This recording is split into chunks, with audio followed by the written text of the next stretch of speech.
know what it was like, having to hear things all the time, she told him. And with that, he couldn't argue. What had pushed February over the edge specifically was Danny Brown calling sing-song from the row behind her, "February's very hairy and she eats the yellow snow." Only deaf people would name their daughter February, she'd thought then. Certain months were acceptable for use as girls' names: April, May, June. And her name was undoubtedly the result of some miscommunication of these guidelines. But February's parents had always preferred winter, the silent splendor of snow clinging to the chinkapin oaks, and in the deaf world of her childhood, beauty was taken in earnest. Her parents' friends weren't concerned with looking corny, and February had never seen any of them say something sarcastic. It was a world she disliked leaving, especially for such hostile territory as the 4th grade. "You can be deaf on the inside," her mother said that night when she tucked her in. "But you can never do that again."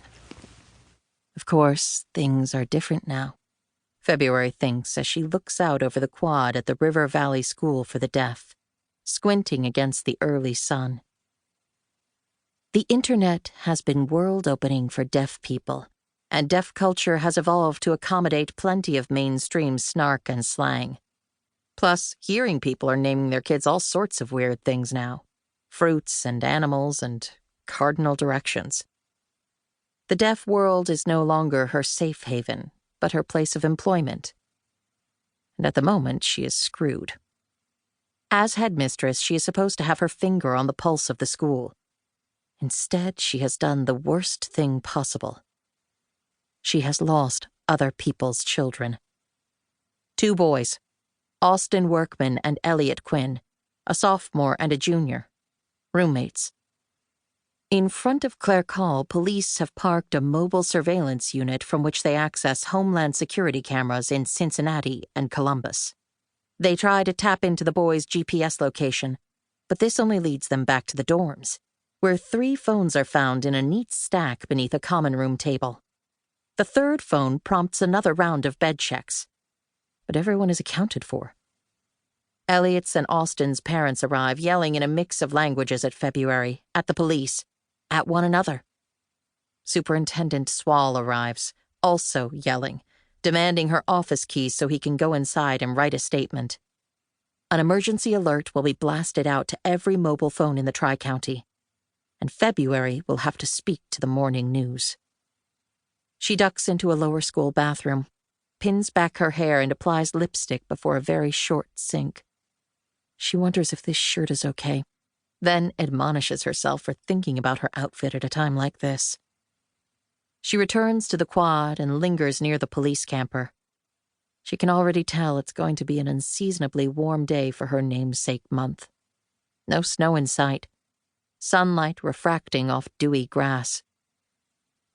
It's such a nice lawn. Meticulously kept Eagleton bluegrass that looks vibrant, though it's not yet spring. A hardy species she chose personally because it would take the picnics and Red Rover games in stride. She has always done her best to make things as pleasant for the students as she can. She tries to steel herself for the press, to choose words that might tamp down the frenzy or at least not add any fuel. Lost is wrong, she shouldn't say that. She hasn't misplaced them. They escaped, more like it, though that makes the school sound like a prison. Runaways is charged with a certain angst, suggests abuse. Eventually she settles on gone missing, the passive, obscuring responsibility. Superintendent Swall emerges and hands February the statement, 8x10s of Elliot's and Austin's school photos and a large mug. She stares at the pictures as she downs the coffee. Both boys in button-ups looking neat and agreeable, if not exactly smiling. Austin's eyes are the famous workman green, a light, almost spearmint color. Elliot's are so dark they're almost black, and she tries to meet his gaze instead of letting her own eyes drift down to the scars on his cheek. For a moment she is overwhelmed by the feeling that the boys are staring back,